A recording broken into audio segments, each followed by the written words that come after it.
Hello friends, welcome to my channel cooking life. Morning లేవగానే పిల్లలకి lunch box ఏం పెట్టాలి అనేది క్వశ్చన్ మార్క్ ఉంటుంది. అలాగే త్వరగా అయిపోయే రెసిపీస్ నేను ఇక్కడ మీకోసం షేర్ చేస్తున్నాను. మరి లేట్ ఎందుకు, రెసిపీలోకి వెళ్ళిపోదామా? ముందుగా మనం పన్నీర్ బఠానీ రైస్ ఎలా చేయాలో చూద్దాము. ముందుగా స్టవ్ మీద ఒక కడాయి పెట్టి అందులో 2 టేబుల్ స్పూన్ దాకా ఆయిల్ యాడ్ చేసి ఇలా పన్నీర్ ముక్కల్ని యాడ్ చేసుకోవాలి. యాడ్ చేసుకొని 1 నిమిషం పాటు అటు ఇటు తిప్పుతూ ఫ్రై చేసుకోవాలి. ఈ కలర్ వచ్చిన తర్వాత తీసి ప్లేట్లో పక్కన పెట్టుకోవాలి. ఇప్పుడు ఇదే కడాయిలో మనం హోల్ గరం మసాలా యాడ్ చేసుకోవాలి. యాడ్ చేసుకొని 1 నిమిషం పాటు ఫ్రై చేసుకోవాలి. ఇలా ఫ్రై అయిన తర్వాత ఇందులో సన్నగా కట్ చేసుకొని ఒక చిన్న ఉల్లిపాయని యాడ్ చేసుకోవాలి. అలాగే ఉల్లిపాయతో పాటు పచ్చి బఠానీ కూడా యాడ్ చేసుకోవాలి. యాడ్ చేసుకొని రెండింటిని ఒక 2 మినిట్స్ పాటు ఇలాగే ఫ్రై చేసుకుంటూ కుక్ చేసుకోవాలి. ఇప్పుడు ఇందులోకి మధ్యలోకి కట్ చేసుకున్న పచ్చిమిర్చిని యాడ్ చేసుకోవాలి. అలాగే గ్రేట్ చేసుకున్న జింజర్ గార్లిక్ పేస్ట్ని కూడా యాడ్ చేసుకోవాలి. అలాగే 1/2 టీ స్పూన్ దాకా జీలకర్ర పొడిని యాడ్ చేసుకొని ఒకసారి మొత్తం అంతా కలిసేలాగా కలుపుకోవాలి.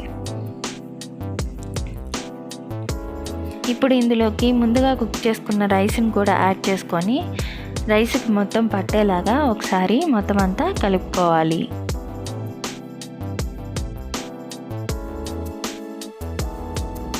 పన్నీర్ ముక్కల్ని ఇందాక ఫ్రై చేసుకున్నాం కదా, అవి కూడా యాడ్ చేసుకొని మొత్తం అంతా కలిసేలాగా ఒకసారి కలుపుకోవాలి. ఇప్పుడు ఇందులోకి 1/2 టీ స్పూన్ దాకా గరం మసాలా పౌడర్ యాడ్ చేసుకొని అలాగే కొత్తిమీర కూడా యాడ్ చేసుకొని మొత్తం అంతా ఒకసారి కలిసేలాగా ఒక 1 మినిట్ పాటు ఇలాగే ఫ్రై చేసుకోవాలి హై ఫ్లేమ్ మీద.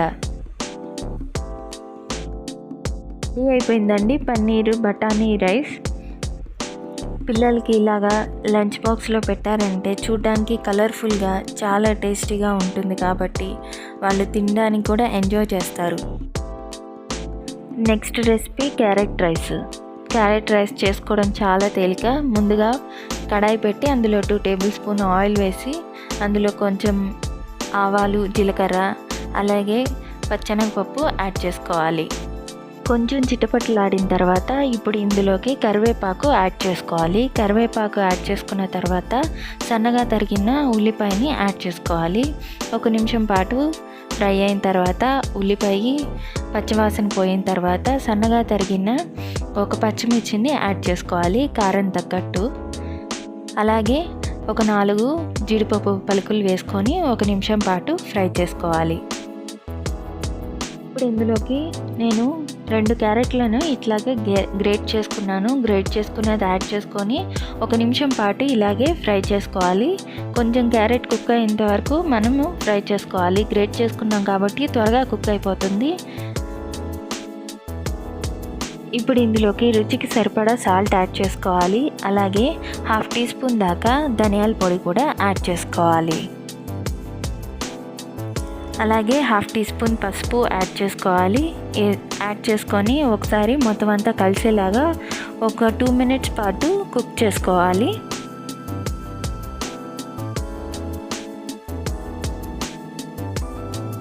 క్యారెట్ కూడా కుక్ అయిపోయిన తర్వాత ఇప్పుడు ఇందులోకి రైస్ యాడ్ చేసుకోవాలి.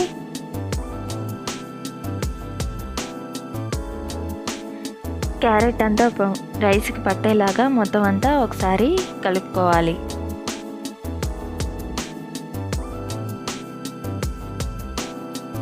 రైస్ అంతా క్యారెట్కి కలిసిన తర్వాత ఇప్పుడు ఇందులోకి 1/2 టీ స్పూన్ దాకా జీలకర్ర పౌడర్ని యాడ్ చేసుకోవాలి. యాడ్ చేసుకొని హై ఫ్లేమ్ మీద 1 మినిట్ పాటు ఇలాగే టాస్ చేసుకోవాలి. ఇలాగా రైస్ని 1 మినిట్ పాటు హై ఫ్లేమ్ మీద టాస్ చేసుకున్నామంటే రైస్ చాలా క్రిస్పీగా టేస్టీగా వస్తుంది.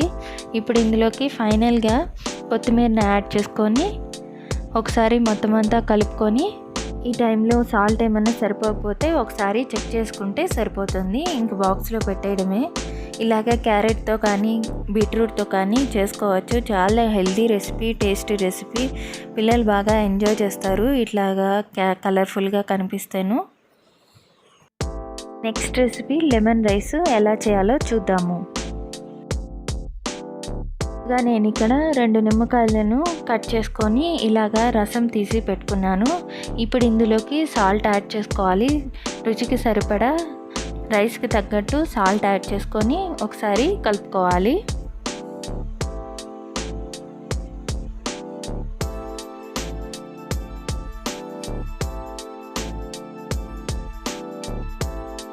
ఇప్పుడు స్టవ్ మీద ఒక కడాయి పెట్టి అందులో 3 టేబుల్ స్పూన్ ఆయిల్ వేసి అందులో పల్లీలు యాడ్ చేసుకోవాలి. పల్లీలు కొంచెం వేగేదానికి టైం పడుతుంది కాబట్టి ముందుగా పల్లీలు యాడ్ చేసుకుంటున్నాము. ఇక్కడ పల్లీలు ఫ్రై అయిపోయిన తర్వాత ఇప్పుడు ఇందులోకి పోపును యాడ్ చేసుకోవాలి. ఆవాలు, జీలకర్ర, పచ్చెనగపప్పు, అలాగే 4 జీడిపప్పు పలుకుల్ని కూడా యాడ్ చేసుకొని కొంచెం చిటపటలాడిన తర్వాత ఇప్పుడు ఇందులోకి కరివేపాకు, అలాగే ఒక ఎండుమిర్చిని యాడ్ చేసుకోవాలి. అలాగే ఒక పచ్చిమిర్చిని కూడా యాడ్ చేసుకోవాలి. అలాగే 2 తెల్లపాయలని యాడ్ చేసుకొని 1 నిమిషం పాటు ఫ్రై చేసుకోవాలి.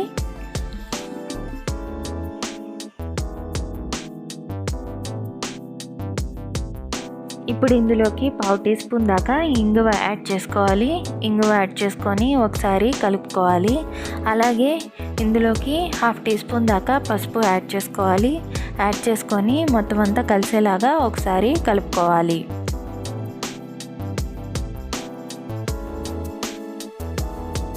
ఇప్పుడు ఇందులోకి సాల్ట్, నిమ్మకాయ రసం కలిపి పెట్టుకున్నది యాడ్ చేసుకోవాలి.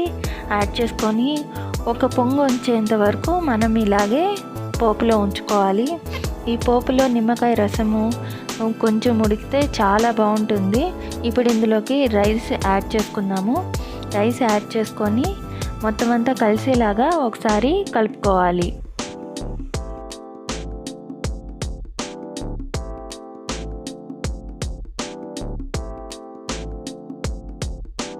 రైస్కి ఈ పోపు అంతా పట్టేలాగా ఒకసారి ఇలాగంతా కలుపుకోవాలి. మొత్తం అంతా ఉండలు లేకుండా ఎక్కడ నీట్గా కలుపుకోవాలి. నీట్గా కలుపుకొని లాస్ట్లో కొత్తిమీర యాడ్ చేసుకుంటే లెమన్ రైస్ రెడీ అయిపోయిందండి. లెమన్ రైస్ కూడా ఇలాగ లంచ్ బాక్స్లో పెట్టారంటే పిల్లలకి చాలా ఇష్టంగా తింటారు. చాలామంది పిల్లలు లెమన్ రైస్ ఇష్టపడతారు. అట్లాంటి పిల్లలకి లెమన్ రైస్ కూడా ఒక ఆప్షన్ మనకి ఉంటుంది. ఇలాగా సైడ్ డిష్ ఏదో ఒకటి వాళ్ళకి పెట్టి పంపించారంటే వాళ్ళు ఎంజాయ్ చేస్తారు. ఇప్పుడు మన next recipe mixed vegetable rice. Stove మీద కడాయి పెట్టి అందులో 2 టేబుల్ స్పూన్ దాకా ఆయిల్ యాడ్ చేసుకోవాలి. ఇప్పుడు ఇందులోకి సన్నగా తరిగిన 2 తెల్లపాయలను యాడ్ చేసుకోవాలి. యాడ్ చేసుకొని 1 నిమిషం ఫ్రై అయిన తర్వాత ఇప్పుడు ఇందులోకి సన్నగా తరిగిన ఉల్లిపాయను కూడా యాడ్ చేసుకోవాలి. యాడ్ చేసుకొని 2 పచ్చివాసన పోయేంత వరకు ఫ్రై చేసుకోవాలి. ఇప్పుడు ఇందులోకి 2 పచ్చిమిర్చిని సన్నగా కట్ చేసుకొని యాడ్ చేసుకోవాలి. ఒకసారి ఇవి పచ్చిమిర్చి కూడా ఫ్రై అయిపోయిన తర్వాత ఇప్పుడు ఇందులోకి మనం ముందుగా కట్ చేసి పెట్టుకున్న క్యారెట్, అలాగే క్యాబేజీని కూడా యాడ్ చేసుకోవచ్చు. మీ చాయిస్ అండి. మీ పిల్లలకి ఏది నచ్చుతుందంటే ఆ వెజిటేబుల్ని యాడ్ చేసుకొని ఒక 2 మినిట్స్ పాటు ఇలాగే ఫ్రై చేసుకోవాలి. ఈ క్యారెట్, క్యాబేజీ తొందరగా ఉడికిపోతుంది, ఇబ్బంది ఏం లేదు. ఒక 2 మినిట్స్ పాటు ఫ్రై అయిపోయిన తర్వాత ఇప్పుడు ఇందులోకి నేను ఇక్కడ కార్న్ కూడా యాడ్ చేస్తున్నాను. కార్న్ కూడా యాడ్ చేసుకొని 1 నిమిషం పాటు ఫ్రై చేసుకోవాలి. ఇందులోకి ముందుగా మనము ప్రిపేర్ చేసుకున్న రైస్ని కూడా యాడ్ చేసుకొని ఒకసారి మొత్తం అంతా కలిసేలాగా కలుపుకోవాలి. ఇప్పుడు ఇందులోకి రుచికి సరిపడా సాల్ట్ని యాడ్ చేసుకోవాలి. సాల్ట్ యాడ్ చేసుకొని ఒకసారి మొత్తం అంతా కలుపుకోవాలి.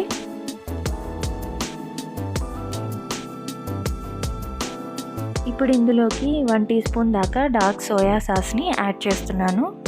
మీ దగ్గర లైట్ సోయా సాస్ ఉంటే ఒక 2 టేబుల్ స్పూన్ దాకా యాడ్ చేసుకోండి. యాడ్ చేసుకొని మొత్తం అంతా ఒకసారి కలిసేలాగా ఈ రైస్కి పట్టేలాగా మొత్తం అంతా ఒకసారి కలుపుకోవాలి. ఇప్పుడు ఇందులోకి కొంచెం ఫ్లేవర్ కోసం 1/2 టీ స్పూన్ దాకా ధనియాల పొడిని యాడ్ చేస్తున్నాను. యాడ్ చేసుకొని హై ఫ్లేమ్ మీద మొత్తం అంతా ఒకసారి టాస్ చేసుకోవాలి. ఫైనల్గా కొత్తిమీర యాడ్ చేసుకొని ఒకసారి మొత్తం అంతా కలుపుకొని స్టవ్ ఆఫ్ చేసేసుకున్నాము. రెడీ అయిపోయిందండి మిక్స్డ్ వెజిటేబుల్ రైస్. మీ పిల్లలకి ఏ వెజిటేబుల్ ఇష్టమైతే ఆ వెజిటేబుల్ వేసి ఇలాగా ఫ్రైడ్ రైస్ లాగా చేసి పెట్టండి. రోజు చేసే నార్మల్ రైసుల కంటే ఇది కొంచెం డిఫరెంట్గా ఉంటుంది. వాళ్ళు కూడా తినేటప్పుడు ఎంజాయ్ చేస్తారు. సైడ్ స్నాక్స్లోకి ఇలా బాయిల్డ్ ఎగ్ కాకపోయినా మీరు వెజిటేరియన్ అయితే ఫ్రూట్స్ అయినా సర్వ్ చేసి బాక్స్ పెట్టించండి, ఎంజాయ్ చేస్తారు పిల్లలు. ఇప్పుడు మన నెక్స్ట్ రెసిపీ కొబ్బరి తురుము అన్నం అండి. అది ఎలా చేయాలో చూద్దాము. స్టవ్ మీద ఒక కడాయి పెట్టి అందులో 2 టేబుల్ స్పూన్ దాకా ఆయిల్ యాడ్ చేసుకొని ఆవాలు, జీలకర్ర, పచ్చెనగపప్పు యాడ్ చేసుకోవాలి. కొంచెం ఆవాలు అన్నీ చిట్టపట్టలాడిన తర్వాత పల్లీలు, జీడిపప్పులను కూడా యాడ్ చేసుకోవాలి. యాడ్ చేసుకొని 1 నిమిషం పాటు ఫ్రై చేసుకోవాలి. పల్లీలు కొంచెం వేగేదానికి టైం పడుతుంది కాబట్టి 1 నిమిషం పాటు ఫ్రై చేసుకుందాము. ఇప్పుడు ఇందులోకి పచ్చిమిర్చి, కరివేపాకు అలాగే ఎండుమిర్చిని కూడా యాడ్ చేసుకోవాలి. యాడ్ చేసుకొని 1 నిమిషం పాటు ఫ్రై చేసుకున్నాము. ఇవన్నీ వేగేంత వరకు 1 నిమిషం పాటు ఫ్రై చేసుకున్న తర్వాత ముందుగా నేను 1 కప్పు దాకా కొబ్బరిని ఇలాగా తురిమి పెట్టుకున్నాను. ఆ కొబ్బరి పొడిని కూడా యాడ్ చేసుకొని ఒక 2 మినిట్స్ పాటు కొబ్బరి ఉడికేంత వరకు మనము ఆయిల్లో ఇలా కుక్ చేసుకోవాలి.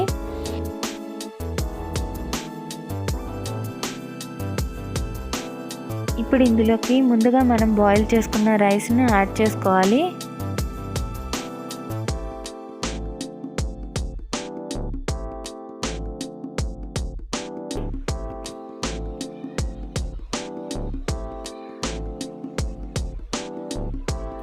ఇప్పుడు ఇందులోకి రుచికి సరిపడా సాల్ట్ని యాడ్ చేసుకోవాలి. సాల్ట్ యాడ్ చేసుకొని మొత్తం అంతా కలిసేలాగా రైస్కి మొత్తం సాల్ట్ పట్టేలాగా మొత్తాన్ని ఒకసారి బాగా కలుపుకోవాలి. కలుపుకొని స్టవ్ ఆఫ్ చేసుకోవడమే. రెడీ అయిపోయిందండి కొబ్బరి అన్నము. మార్నింగ్ పిల్లల్ని స్కూల్కి రెడీ చేయాల్సి వస్తుంది, అలాగే బ్రేక్ఫాస్ట్ ప్రిపేర్ చేయాల్సి వస్తుంది, అలాగే లంచ్ బాక్స్ కూడా పెట్టించాల్సి వస్తుంది. ఇలా క్విక్గా అయిపోయే రెసిపీస్ని మీరు ట్రై చేయండి. ట్రై చేసి ఈ రెసిపీస్ ఎలా వచ్చాయో నాకు కమెంట్ సెక్షన్లో చెప్పండి. నచ్చితే సబ్స్క్రైబ్ చేయండి, లైక్ చేయండి, షేర్ చేయండి.